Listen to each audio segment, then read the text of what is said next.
मनुष्य नकारात्मक बातें जल्दी याद रखता है और सकारात्मक बातें जल्दी भूल जाता है।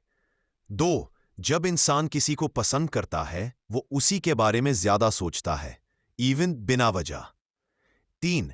जिन लोगों का दिल जल्दी टूट जाता है, वे दूसरों का दर्द भी जल्दी समझ लेते हैं। 4. ज्यादा सोचना दिमाग को थका देता है, चाहे शरीर आराम में हो। 5. हंसने से दिमाग तनाव कम करता है, इसलिए नकली हंसी भी फायदेमंद होती है। 6. इंसान वही काम दोबारा नहीं करना चाहता जिसमें उसे पहली बार में असफलता मिली हो।